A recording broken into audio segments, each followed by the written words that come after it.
During the first 2 days of every November, those who are recently deceased are remembered in a celebration that is anything but morbid. These days are an explosion of color and culture that start in graveyards and expand outward towards the countryside and into the metropolitan areas. This is a celebration that links modern-day Mexico to its pre-Columbian indigenous past.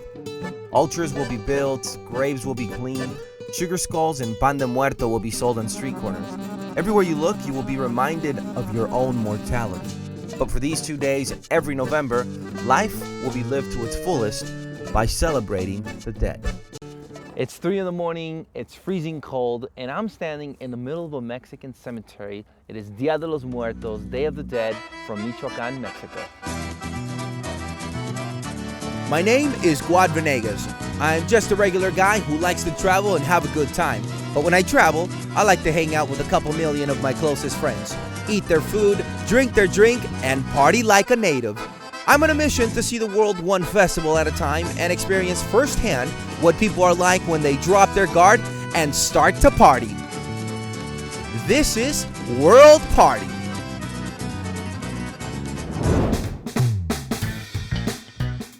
Welcome to Michoacán, the soul of Mexico.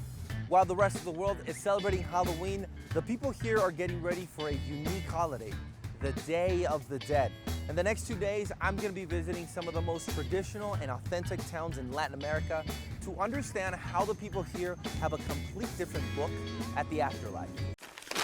But before we get started, let's take a quick geography lesson. Mexico is divided into 31 states and 1 federal district, which is Mexico City. We're going to be spending our time in the state of Michoacán. Its capital city is Morelia, and that's where we'll get started. Morelia, Michoacán, Mexico. This is a former colonial town that is now Mexico's 20th largest city. Renowned for its colonial architecture and its historic downtown, Morelia became a UNESCO World Heritage Site in 1991. Amongst the over 1,000 historical buildings and sites are the Baroque Cathedral, the aqueduct consisting of over 250 arches. But before we get started, let's take a quick geography lesson. Mexico is divided into 31 states and 1 federal district, which is Mexico City. We're going to be spending our time in the state of Michoacán. Its capital city is Morelia, and that's where we'll get started. Morelia, Michoacán, Mexico. This is a former colonial town that is now Mexico's 20th largest city. Renowned for its colonial architecture and its historic downtown, Morelia became a UNESCO World Heritage Site in 1991. Amongst the over 1,000 historical buildings and sites are the Baroque Cathedral, the aqueduct consisting of over 250 arches. Much of the downtown area is built using a reddish sandstone known as cantera, giving Morelia a unique look amongst Mexico's many colonial cities and leading it to being colloquially known as Ciudad de las Canteras Rosas, the city of pink stone. Morelia makes for a great starting point, but most of the Day of the Dead celebrations will be best seen in the town of Pátzcuaro. This is a small town on Lake Pátzcuaro. Traditions and activities that take place over Day of the Dead vary from region to region and are not universal. In Ocotepec, it's common for people to open their doors to visitors and exchange small wax candles as a sign of respect for the recently deceased. In exchange, the visitor receives a tamal and a tole. In Pátzcuaro, November 1st focuses on children that have died during the previous year. It's common for the godparents of the child to set a table at the parents' house with sweets, fruits, pan de muerto, a cross, a rosary, and other offerings as a sign of celebrating the child's life. While the rituals may vary from town to town, Day of the Dead celebrations are best experienced in rural areas that have a large indigenous population.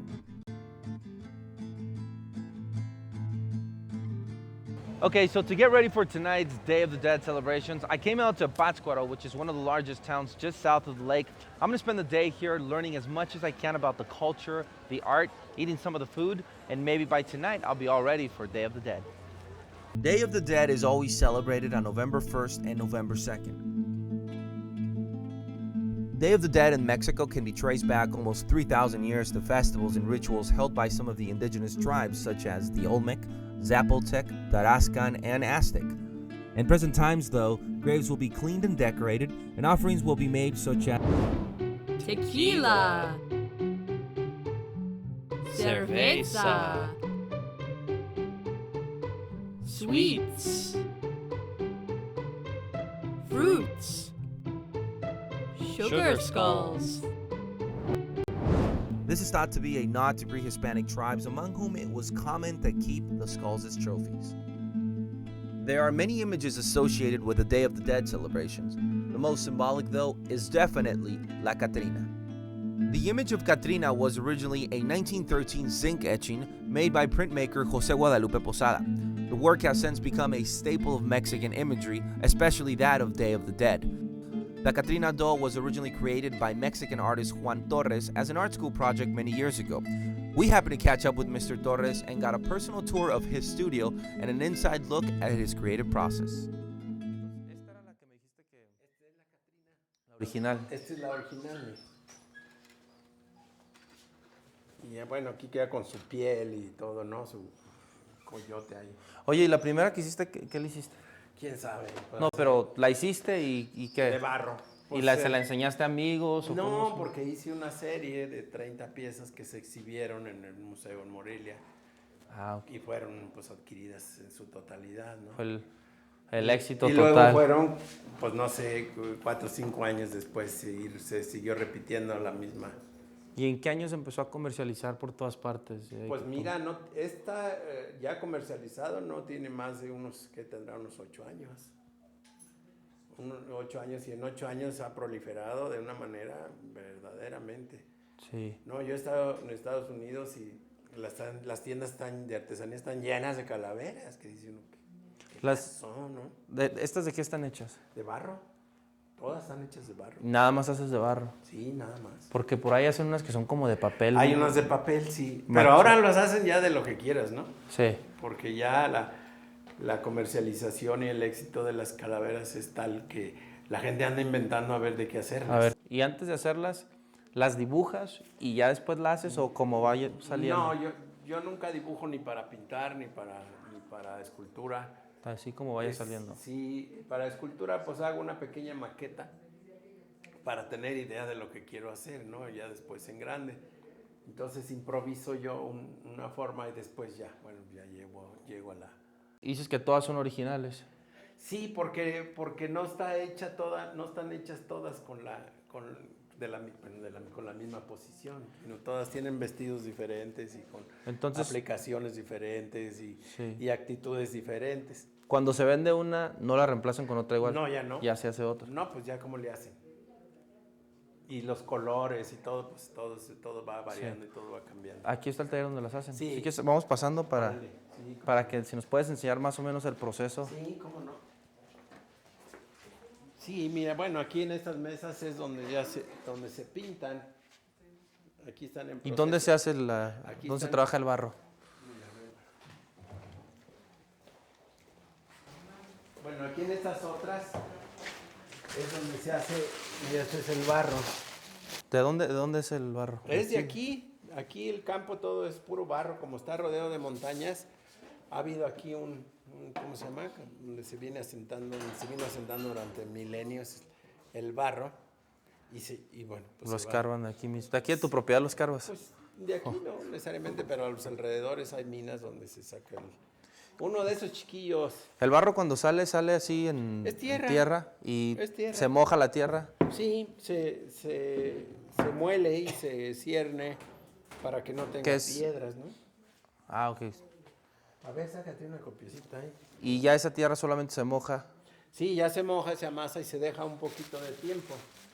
¿Y solo se endurece o pues sí, le hacen una algo? Vez que ya lo haces, se pone en un lugar para que no se seque muy rápido y se va secando lentamente porque si no truenan, por si tienen una corriente de aire fuerte. ¿Y ya cuando se seca siempre duro? ¿No le hacen, no lo queman? No. Ahorita te enseño los pasos. Nomás esto te voy a enseñar para que... Sácalo así, Calis. Sí, nomás para que... Ese es el molde de... Ese es un moldecito de una calaverita, nomás para darles la idea de... Mira.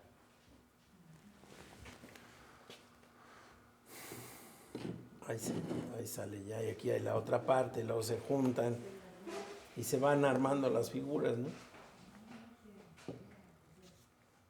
Se arman así cuando está fresco el barro. Sí, porque se pueden pegar. O sea, ya puedes pegarle la otra parte. ¿Verdad? Puedes darle la otra y puedes unirla. Y luego, bueno, acá viene el secado.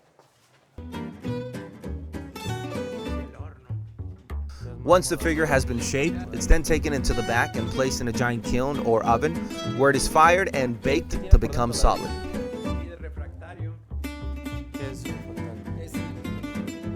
Once the figure has hardened and cooled, it is then painted by hand, color by color, until you have these amazing pieces of work. Since perfecting the original Lady of the Dead image, Juan Torres has gone on to create many other figures, both male and female.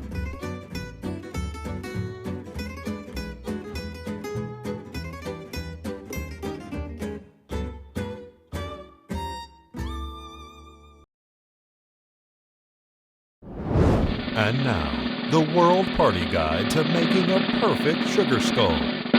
To make a sugar skull, you need to mix sugar, meringue powder, and water.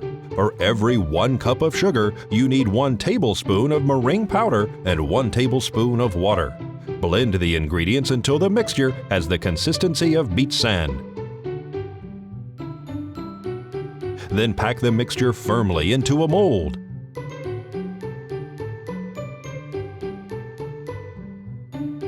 Flip the mold over to remove and let dry for a few hours. Once solid, scoop some sugar out of the back of each half of the skull. Then let both halves dry again, this time overnight. Dust off any loose sugar and use royal icing to glue the 2 halves together.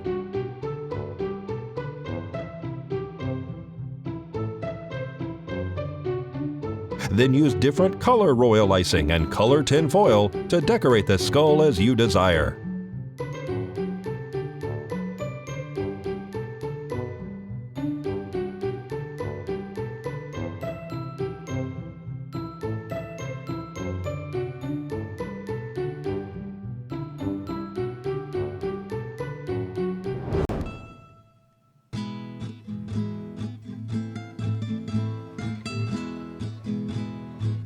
Back in Pátzcuaro Market, some of the common sights of the Day of the Dead are sugar skulls, which are not meant to be eaten. Rather, they are sugar molded onto the shape of a skull and decorated with the name of a deceased loved one on it.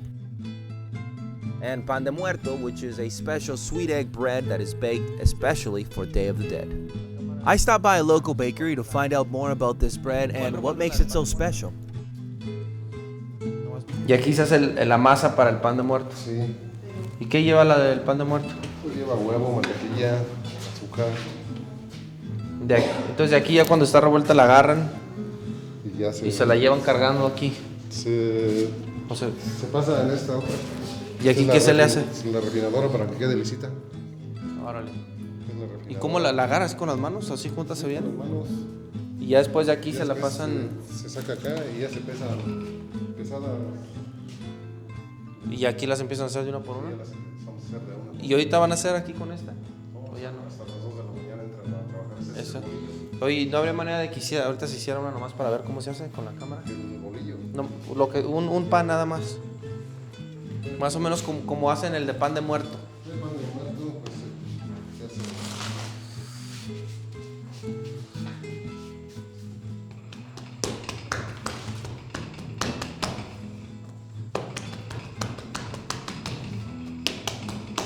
Sí, ya no se le pone.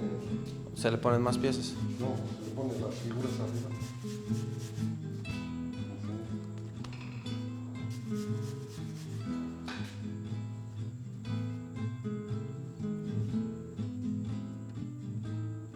Así va el pan de muerto, ya cuando está para cocerse, ya después se fermenta, se hace más grande.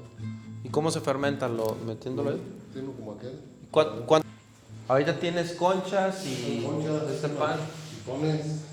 Más o menos así se hace ya Sí, cuando se está hace fermentado. ya cuando. Pero a estos le echan azúcar antes. No, sí, ahorita ya la tiene. Este se llama ranchero. Este ranchero.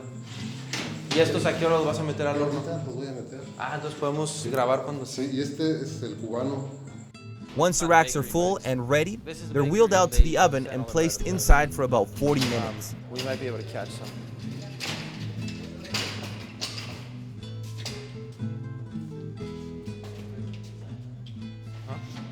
That's the typical bread.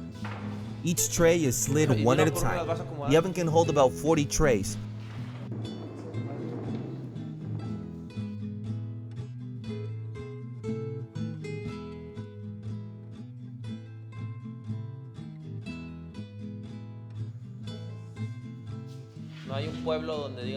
This process of making bread is repeated all day until all of the dough has been used.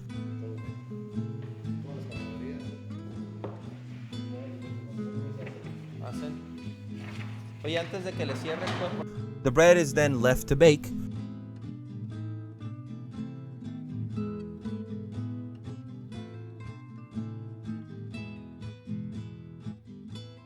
When we come back, we're going to explore some islands in the lake of Pátzcuaro, and then it's time for the Noche de los Muertos.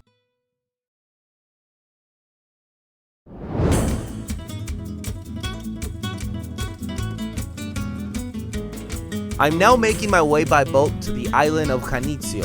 Janitzio is distinctive for its 40-meter tall statue of José María Morelos, one of the heroes of the Mexican independence.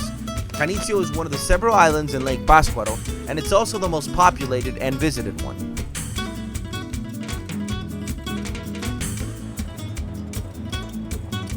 I'm standing on a cemetery in the island of Janitzio, which is the largest island in the lake of Pátzcuaro. As you can see around me, all these tombstones only have orange flowers, and that's because we're still preparing for the actual celebrations that are going to take place tonight, the big day or night of the dead event. These flowers are known as cempasúchil, and people bring them to the tombstones to honor the dead. Now later on, they'll be bringing more items like food or pictures or pretty much anything that their deceased relatives would want on their tombstones. So we got a couple more hours to walk around and check out more of these islands in the lake of Pátzcuaro, and then it is the night of the dead. It's a long hike to the graveyard and back, as most of the island is built up, but we're gonna come back to this graveyard later tonight. In the meantime, we're gonna go explore some of the other islands in Lake Pátzcuaro. Okay, so we just left the island of Janitzio, which was the largest island. It's where all the tourists go. It was really nice, but from my understanding, it's been somewhat commercialized because of all the tourists that go there. So our guide is gonna take us over to the next island, known as Yunuen. Now this island is supposed to be much more traditional, and they keep it real the way they do right here in Michoacan. We're gonna see a ceremony in which they bring candles to the deceased children, known as the angels.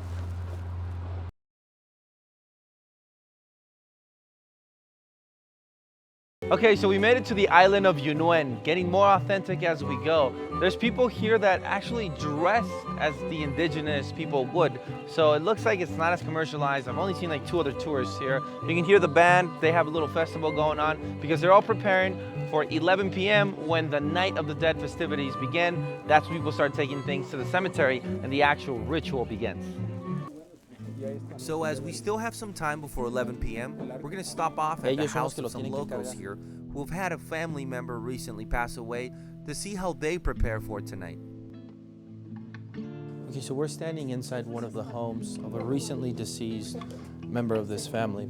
And the way it works, every year for 3 years after somebody dies, they build an altar like the one we're looking at right now. This is the altar that's going to go to the cemetery. The one behind is the one that stays in the home. They have a table set up with food. Behind that, they have pictures of all the saints. This is here all the time. And you can hear the people that come by. These are all the neighbors that bring their offers in memory to the deceased family member. Everything on this altar that's going to be going to the cemetery has whatever was his favorite drink. You can see a soda, his favorite beer, his favorite foods, and items that he would have liked. So we're going to hang out here for a little longer, and then we're going to be walking to the cemetery with some of these families as they carry this to the cemetery and stay in a vigil that goes up until the sun comes up tomorrow morning.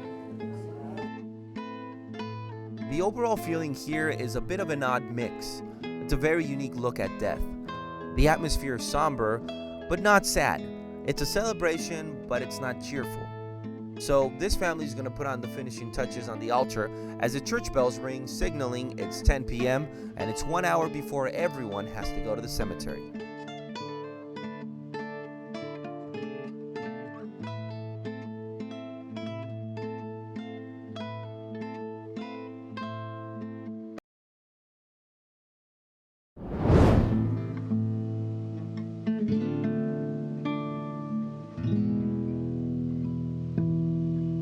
Okay, so it's just past the middle of the night and people started coming out to the cemetery. It's pretty full now. They've brought all their altars that they built in their homes for their deceased relatives. These altars have food, pictures, and all types of artifacts that they believe will bring them back up to enjoy the Day of the Dead. Now, we're only going to be here for a couple of hours walking around, but they will be staying next to their deceased relatives for the rest of the night, and this will go on until the sun comes up.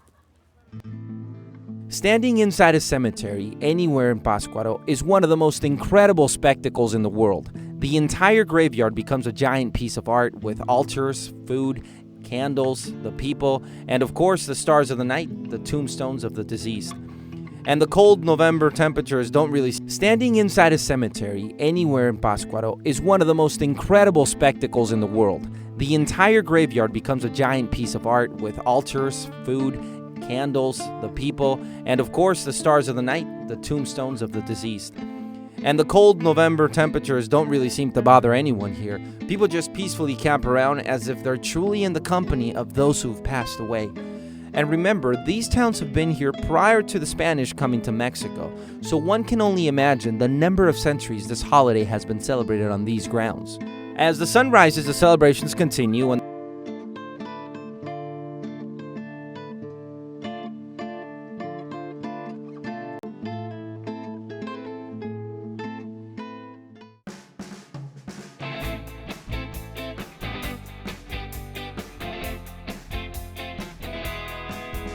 I just spent the last 2 days celebrating the Day of the Dead.